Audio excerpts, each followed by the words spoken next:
Hey everybody, Stefan Mullen. Hope you're doing well. So much has emerged over the last few days with regards to the Florida school shooting that I really wanted to get you guys up to speed, perhaps in the hopes of invoking a groundswell for institutional reform or dismemberment or just a general patch-up of human society as a whole. So of course, as you know, on Wednesday, February 14th, 2018, about 2:30 p.m. in an eerie reenactment of the Valentine's Day Bowie song, 19-year-old Nikolas Cruz opened fire at Marjory Stoneman Douglas High School in Parkland, Florida, killing 17 people and wounding 13 survivors.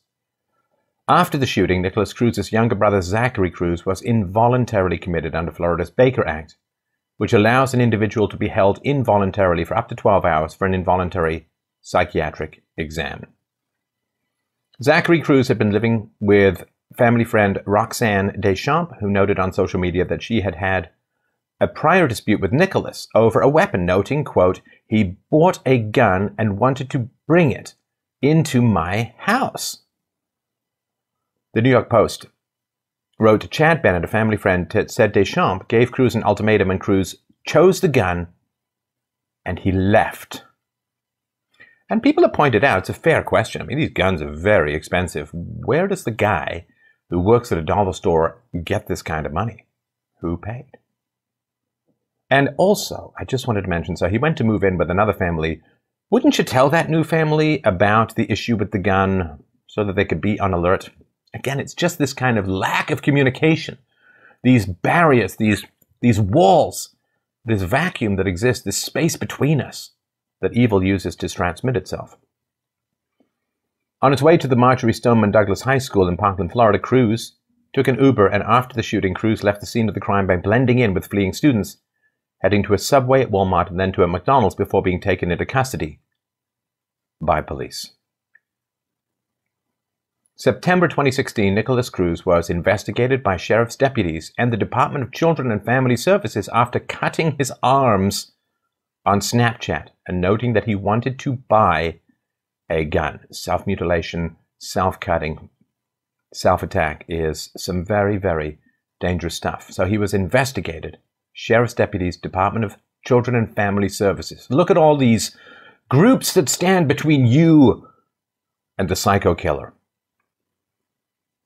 Department of Children and Family Services report, quote, Mr. Cruz has fresh cuts on both his arms. Mr. Cruz stated he plans to go out and buy a gun. It is unknown what he is buying the gun for. Cruz's final level of risk is low, as he resides with his mother, attends school, and receives counseling through Henderson Mental Health in Broward County. Now, this is, I guess, fall, early winter, September 2016. Earlier, the reports were that he had not received mental health counseling for a year. This does not seem to be the case. Is anyone ever going to be held responsible in the government? Is that completely gone? Has the state severed itself so much from any residual responsibility to the community that asking for accountability has become a fool's quest? The Snapchat incident of cutting his arms and saying he wants to buy a gun alerted the Department of Children and Family Services, the Broward Sheriff's Office, the Broward School District, and Henderson Behavioral Health about Cruz's situation. And what we here have is layers and layers of bureaucrats charged with keeping your children safe and alive who did what? Over a 7-year period, police were called to Nikolas Cruz's home 39 times due to various reports, including missing person, mentally ill person, child/elderly abuse, and domestic disturbance. Over a 7-year period. Now, in some of those years, he would have been an adult. Why were no charges laid? Why did he not have a record? Why did he not have a flag in the system that would have prevented him from legally purchasing a firearm? We don't need more laws. We always want more laws because the existing laws and standards aren't being upheld. But if existing layers of bureaucracy and layers of legality, elderly abuse, child abuse, illegal. Domestic disturbance could be illegal. The fact that existing standards barely exist and are barely enforced means that having the fantasy that one more layer of illegality is going to solve this problem is mad. You understand? It's crazy. According to the Florida Sun-Sentinel, a mobile crisis unit from Henderson had been called out at some time in the past to figure out whether Cruz needed to be committed for psychiatric treatment under the Baker Act. The DCF report said no date for that visit was provided, and he was not committed. So he was on the radar enough that a mobile crisis unit was sent out to see whether they should basically tie his hands behind his back in the self-hugging suit and roll him into a psychiatric ward. He was not committed. What does it take for the law, for mental health services, for child protection services, for the sheriff's department? What does it take for them to act? Or have they been so thoroughly infected in this leftist idea, one more chance, one more chance, one more chance? Well, we all see what happened to New York in the 70s. Adoptive mother Linda Cruz told the mental health professionals that Cruz had been diagnosed with attention deficit hyperactivity disorder, ADHD, and autism, and had been prescribed medication for the ADHD. What was he on? What are the side effects of what he was on? Does it produce homicidal rage, suicidal ideation?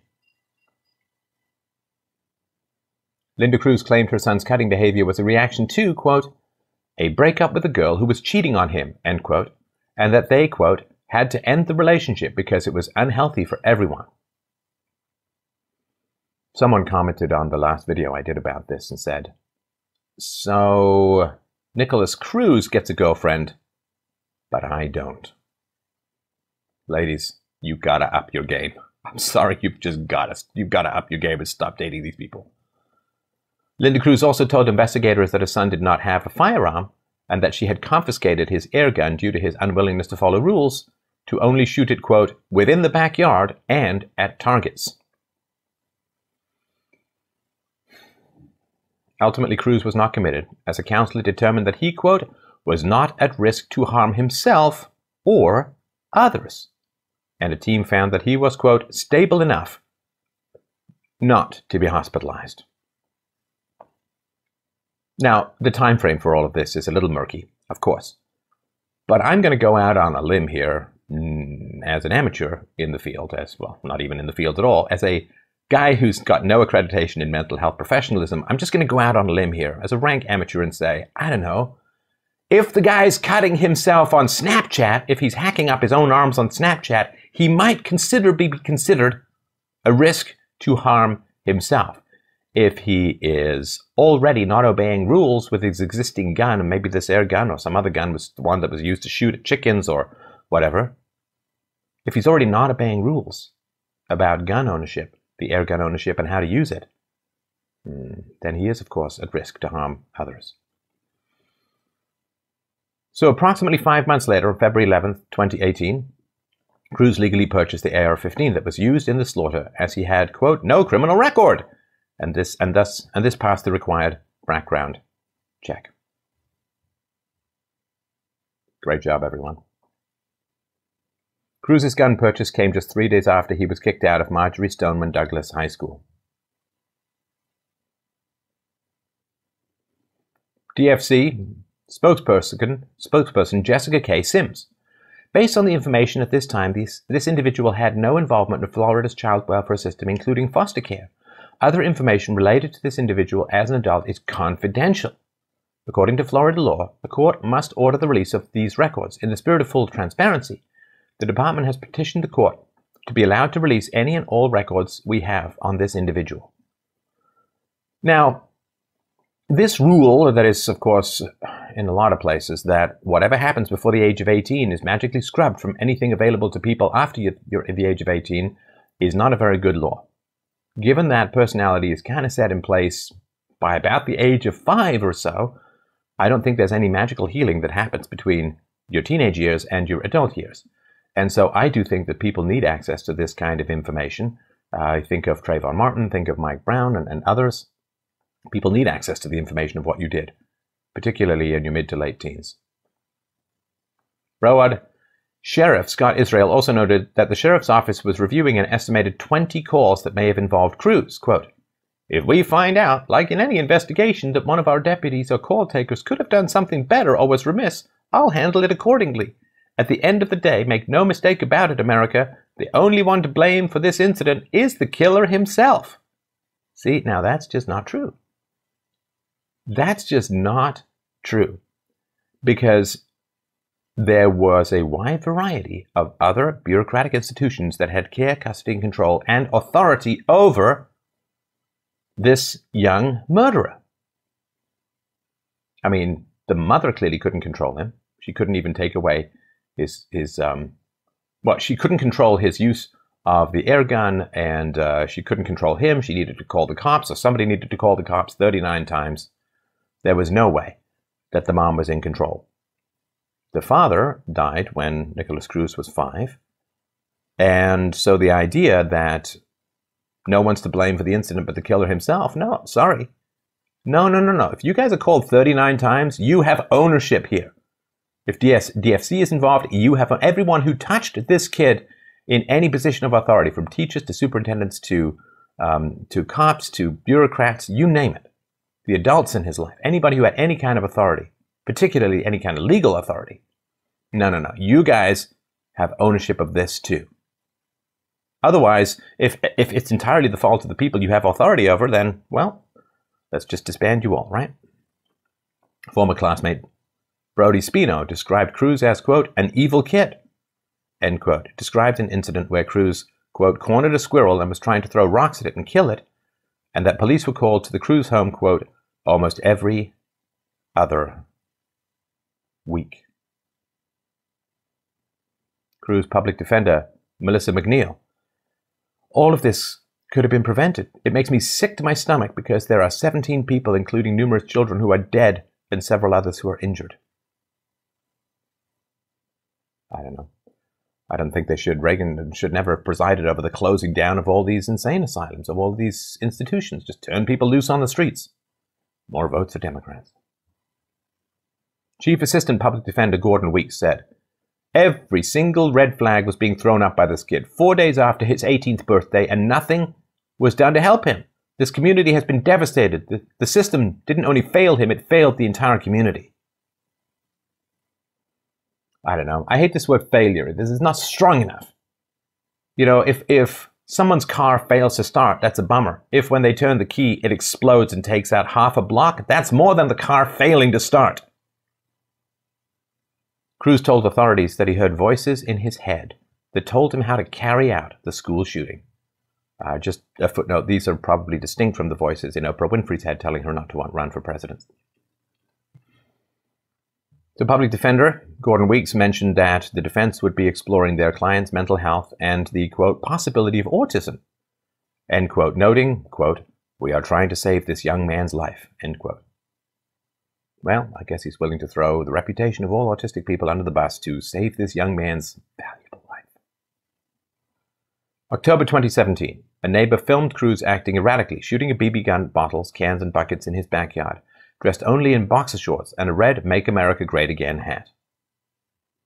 On January 5th, 2018, a person close to Cruz contacted the FBI National Tip Line expressing concern over his, quote, gun ownership, desire to kill people, erratic behavior, and disturbing social media posts, as well as the potential of him conducting a school shooting.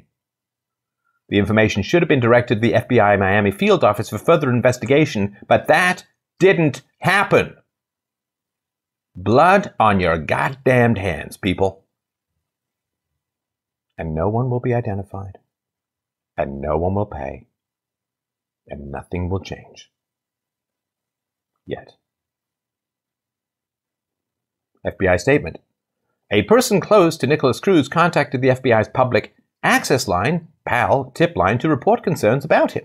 The caller provided information about Cruz's gun ownership, desire to kill people, erratic behavior, and disturbing social media posts, as well as the potential of him conducting a school shooting. Under established protocols, the information provided by the caller should have been assessed as a potential threat to life. The information then should have been forwarded to the FBI Miami field office, where appropriate investigative steps would have been taken. No. So the FBI is far too busy defending the Democrat Party by chasing illusory Russian collusion with Trump. There's no possibility that they have any capacity to actually prevent, say, children from being gunned down. Here's the thing, too. Just a little point here. Just want to mention.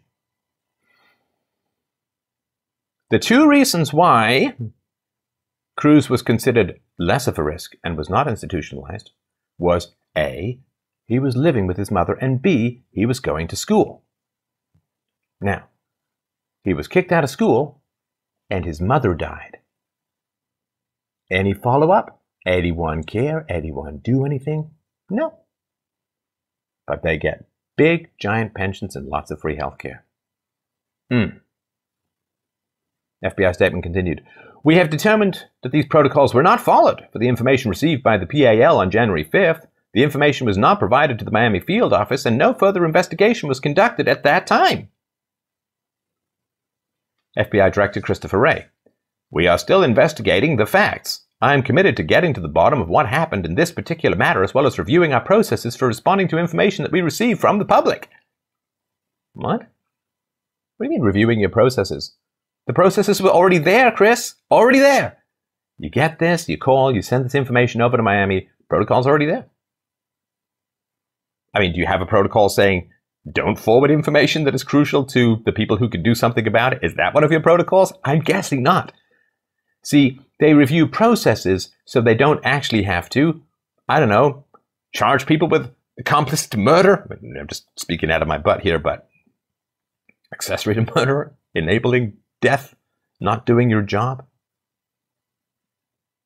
Nobody has to get fired. Nobody has to get disciplined. Nothing happens. So they're just going to review processes because it's this giant machinery called processes that makes things happen. Christopher Wray, now again, he's new to the organization, so take that for what it's worth. He goes on to say, it's up to all Americans to be vigilant. They were. Chris, they were. They really, really were vigilant. People tipped you off.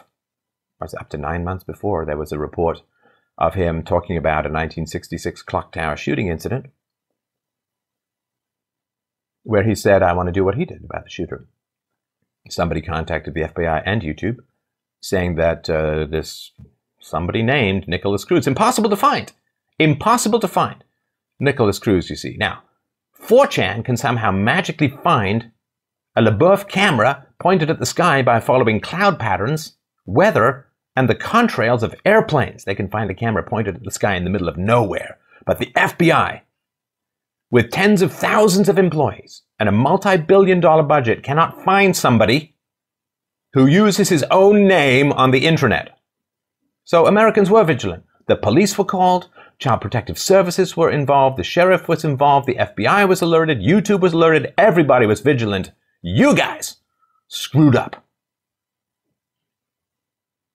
He goes on to say, and when members of the public contact us with concerns, we must act properly and quickly. We have spoken with victims and families and deeply regret the additional pain this causes all those affected by this horrific tragedy. All of the men and women of the FBI are dedicated to keeping the American people safe and are relentlessly committed to improving all that we do and how we do it. It's a funny thing, you know, with the FBI. Whenever the leadership is revealed to be hopelessly corrupt and running defense for the Democrats, everyone's like, well, but the rank and file FBI members are wonderful. They're great. They're fantastic. Those dedicated, hard-working, disciplined, blah, blah, blah.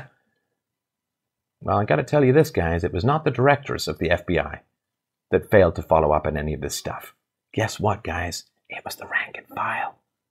FBI directors and senior executives are not taking tip calls from the outside world. It's the rank and file you think are so wonderful. It's rank and file, wonderful FBI members who just have no problem working for a fairly corrupt and inefficient organization. But they're wonderful. Come on.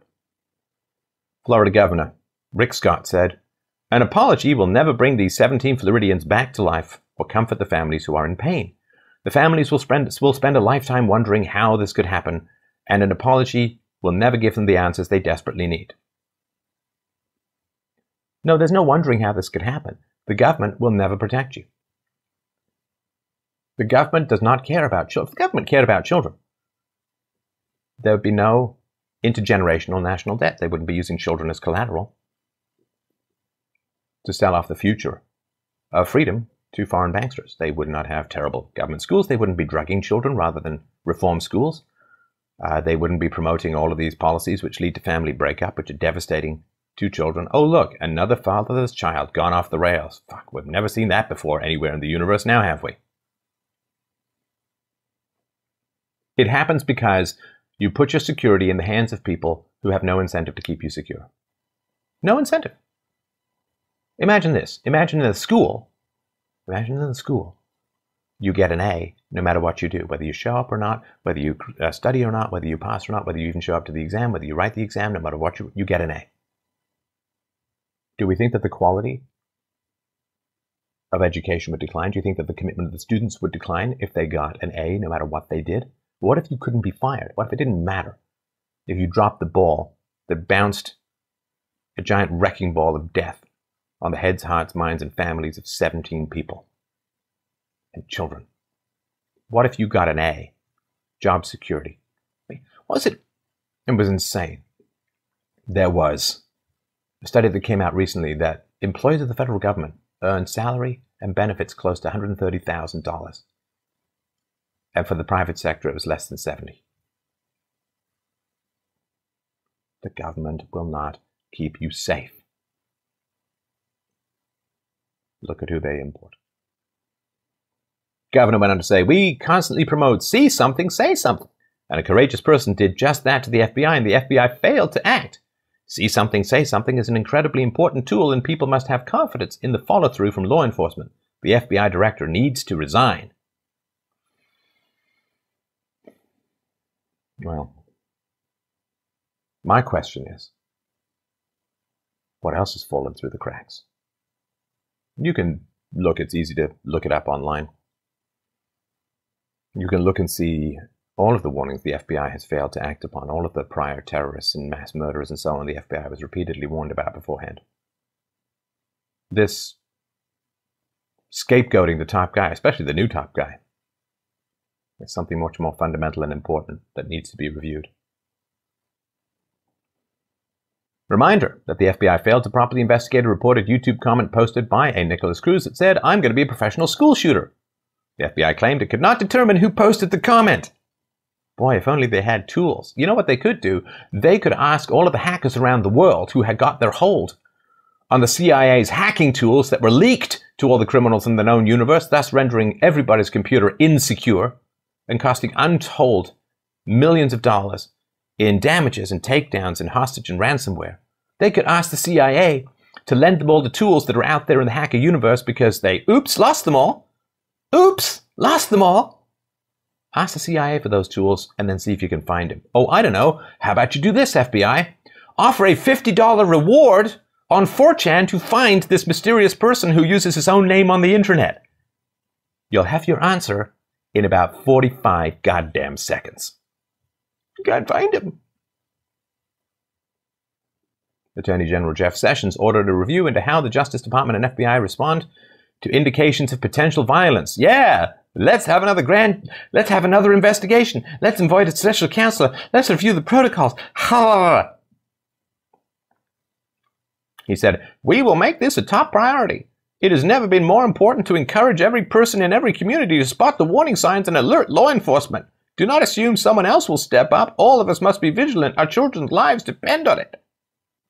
This guy was known on a first syllable basis to everyone and their dog who had any care, custody, and control over preventing this, and no one did a goddamned thing. And there are a line of tiny graves and larger graves and lives shattered forever.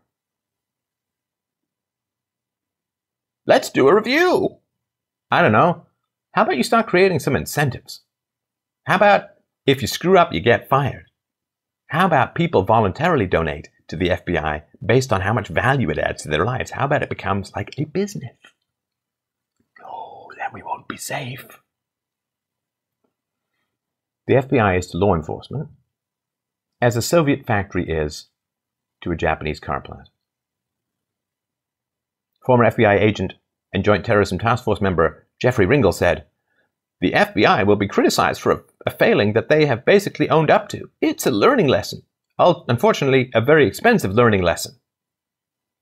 No, it's not a learning lesson. They knew what they had to do. And there will be no consequences. Ah, the white supremacist hoax. So, on February 15th, 2018, the now ironically named Anti-Defamation League, ADL, published an article entitled, Florida White Supremacist Group Admits Ties to Alleged Parkland School Shooter Nikolas Cruz, which attempted to connect the Parkland, Florida shooting to a white identitarian group.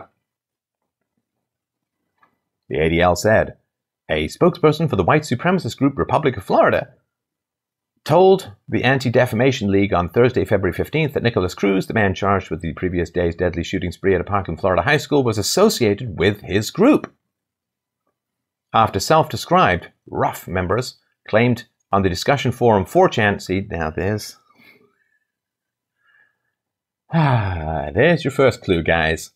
4chan, those magnificent low-key troll bastards from heaven and hell combined, are regularly dangling the carrots of confirmation bias in front of the snapping giant shark maws of the mainstream media who desperately, come on, we all know when a shooting like this happens, what do people do? What was his race? Who was he associated with? Who did he follow? Who was his political party? Who was... They're desperate. Desperate to pin it on Trump supporters. He wore a Trump hat. Anyway. So, rough members claimed, said the ADL, on the discussion forum 4chan that Cruz had also been a member.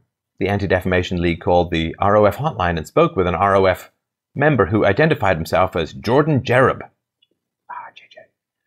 Jerub, based in Tallahassee, is believed to be the leader of ROF.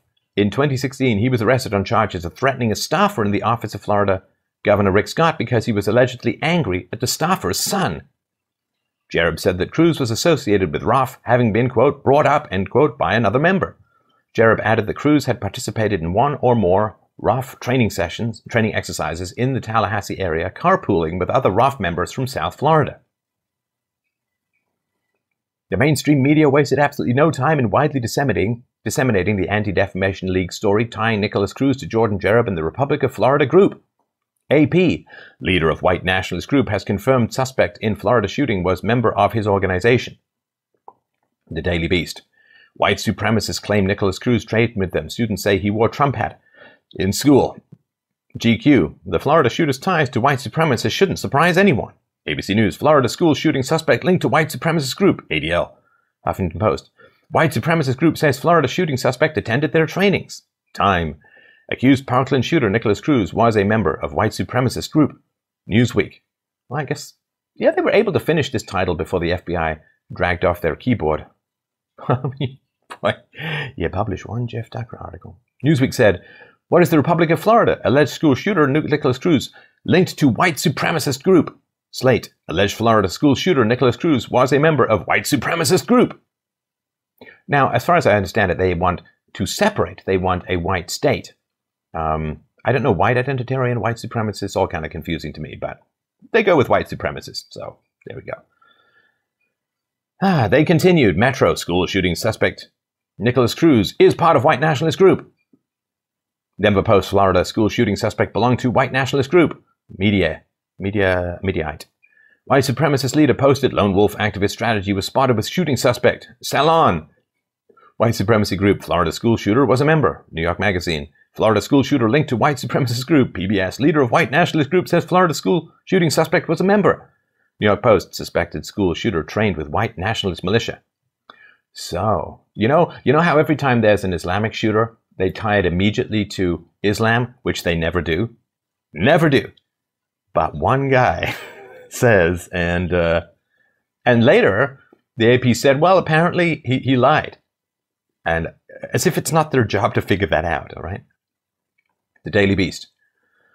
Jerub claimed Thursday morning Cruz was a part of the Republic of Florida. This is a difficult subject, he said. I've been taking calls all day on it. I'm many things, but I'm not a liar. I can't lie. He was part of our organization. He wasn't particularly active in it, but at some point he came to Tallahassee with, I believe, the Clearwater ROF. I know he didn't live in Clearwater, but I think that was the company he clicked up with.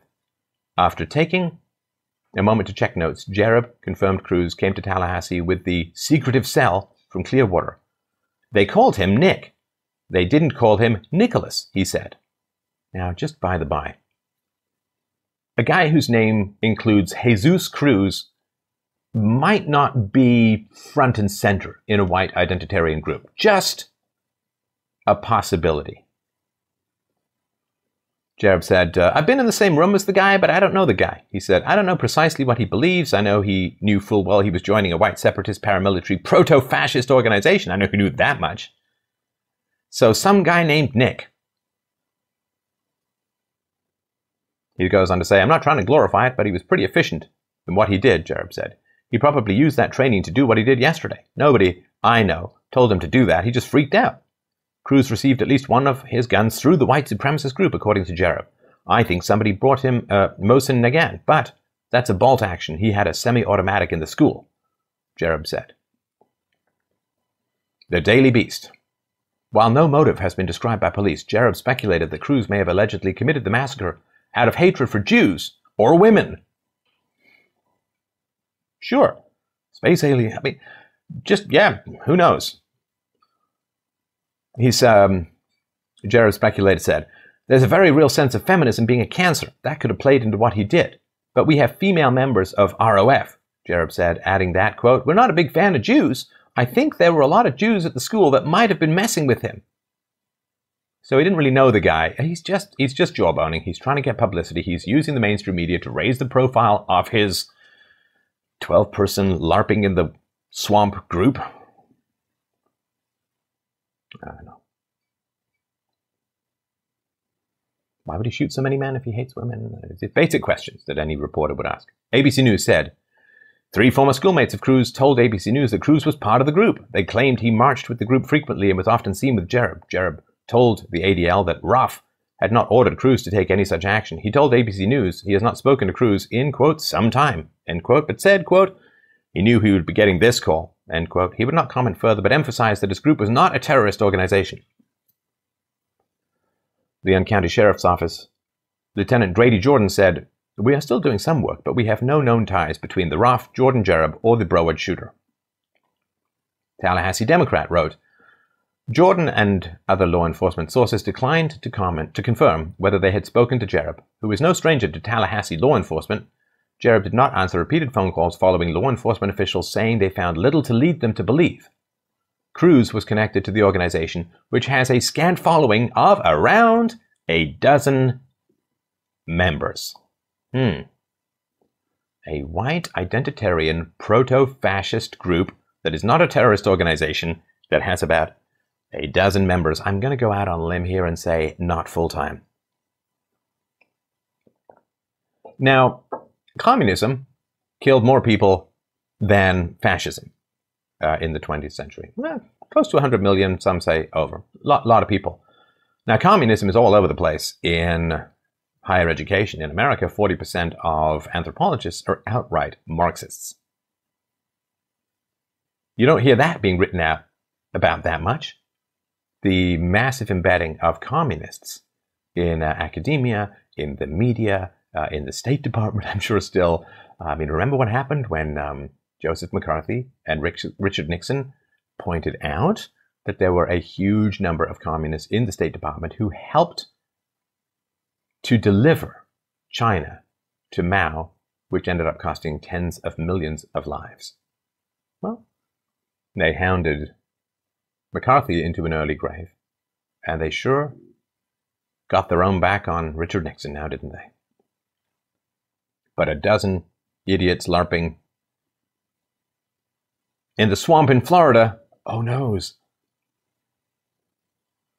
Associated Press, quote, Jordan said Thursday that his office has arrested militia leader Jordan Jareb at least 4 times since January 2014 and has been monitoring the group's membership. He says his office has, quote, very solid, end quote, information on the group and, quote, there's no known ties that we have that we can connect, end quote, 19-year-old Nikolas Cruz with the group. Wow. So they're monitoring people, you see? They really stay on top of people. They really make sure that those people are followed and understood, and their membership roles are organized and understood, and what they're doing is understood. They're all over these people. A guy buying guns threatening to shoot people and become a school shooter while cutting his arms up on Snapchat. Can't follow him. Can't keep tabs on him. Southern Poverty Law Center, SPLC, on November 21st, 2014, wrote, Jared was a weird character, even in the extremist underworld to which he so badly wanted to belong. While almost every neo-Nazi, militiaman, nativist, and racist despises the intelligence report, Jared wanted desperately to be mentioned in these pages. He flooded us with pleas for attention. I'm sorry, I should laugh. I'm going to hell. No, I'm there. So the SP, if they just do a little, this guy's desperate. He's thirsty for attention. He wants to go get his name out there, the name of his group out there. I don't know, just run a search on the guy. The SPLC had his number back in 2014.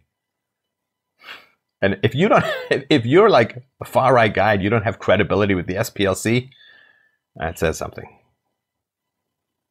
SPLC, November 21st, 2014. In one email, this guy even included a manual titled Jackass Warfare, How Punk Kids Could Destroy an Oppressive Government, filled with ways to blow things up and descriptions of how legally being an asshole can change the world. In another email, Jared welcomed the chance to explain his ideas.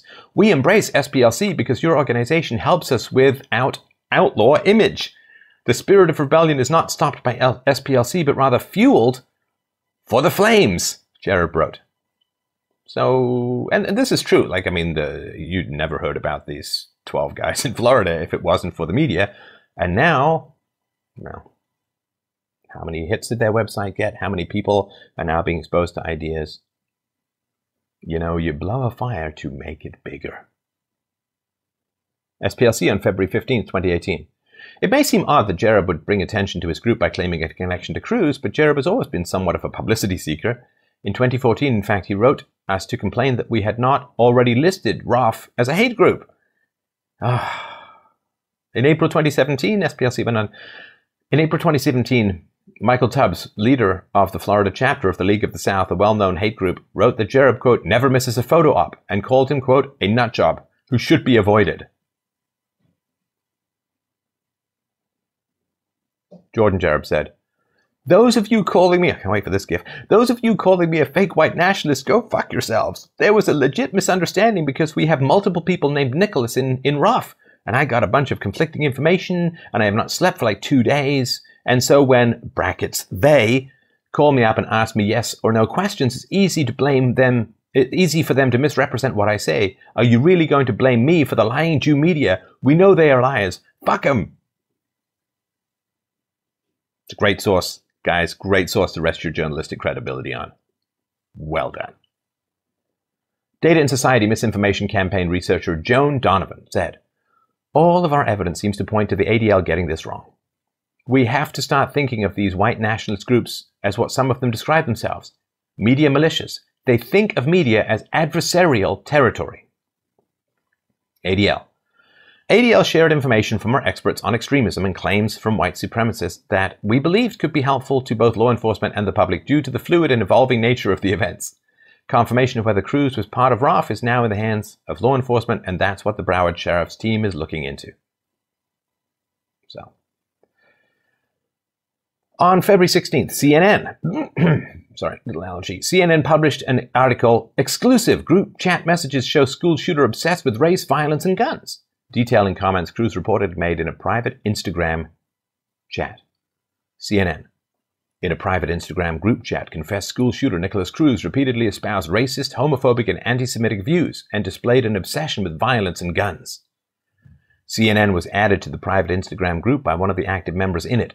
Most of the conversation in the group since Cruz joined around August 2017 is between 6 people, including Cruz. And I guess this is the big white supremacist, white nationalist movement. We got 12 people over there. We got 6 people over there. But when the Communist Party endorses Hillary Clinton, yay. CNN says racism was a constant theme in the chat group, which was called Murica. That's apostrophe Murica. And that's usually a word that's used to sort of denigrate redneck patriotism and so on. So the group was called Murica, American flag emoji, eagle emoji. Great. A name it was given by Cruz. In one part of the group chat, Cruz wrote that he hated Jews, N-word, immigrants. He talked about killing Mexicans, keeping black people in chains, and cutting their necks. you know, he shouldn't have shot anybody. He should have got the help he needed. But the gap between who he hated, or who they say he hated, and who he actually shot, it's kind of big. CNN. One member even joked about Cruz's particular venomousness, saying that although he hated black people too, he didn't, quote, to a point I want to kill the sick like Nick. Cruz said he hated black people simply because they were black. Cruz hated Jews because he believed they wanted to destroy the world. After one member expressed hatred for gay people, Cruz agreed, saying, shoot them in the back of the head. Shoot them in the back of head. White women drew Cruz's hatred as well, specifically those in interracial relationships, whom he referred to repeatedly as traitors. CNN says, when it was payday, Cruz let the group know where the money was going to be spent. Guys, I got paid $330. I'm buying body armor, he wrote. Cruz did purchase the body armor, according to receipts he posted in the chat, with a $30 discount and free shipping. Then he asked the group whether it was legal to wear body armor to school. School shooters, he replied, when someone asked why he wanted to know. My goodness. CNN says, at one point in the chat he wrote, I think I'm going to kill people. After a member told him not to say things like that, he said he was just playing. During one of the anti-Semitic rants in the chat, Cruz spoke of his birth mother, saying, my real mom was a Jew. I'm glad I never met her. Wow. Boy, a guy fueled with race hatred and anti-Semitism who has Jewish ancestry. Seems to me there's somebody else in history who matches that bill. Here's the takeaway, my friends. The government is not going to keep you safe. The government is putting you in danger. The government is presiding over a collapse in school standards. The government is presiding over and paying for, in many ways, the drugging of very young children with very dangerous drugs. The government has displaced private and personal and voluntary methodologies for keeping people safe, which is keeping tabs on your neighbors, having chats, having good relationships with the police, making sure that everything is followed through. There is this kind of, throw the ball of responsibility over the fence and never follow up, because the government is now perceived to be taking care of communities. Well, the government is not taking care of communities in Sweden. The government is not taking care of communities in South Africa. The government is not taking care of communities and young women in England. The government is not taking care of you. You are, to the government, tax livestock, to be programmed, to be exploited, and to be lied to and bribed into voting for surrendering your own freedoms. Free stuff in return for freedoms, and the free stuff will pass, and the loss of freedoms will be permanent. The government is not your friend. The government is not your pal. The government is not your father. The government is not your husband. The government is not just. It is not fair. The government is force. The government is the only agency able to legally initiate the use of force against usually legally disarmed citizens. The government is coercion. The government is fire. It is a very dangerous servant and an entirely tyrannical master. And as long as the government continues to grow, your safety will continue to shrink.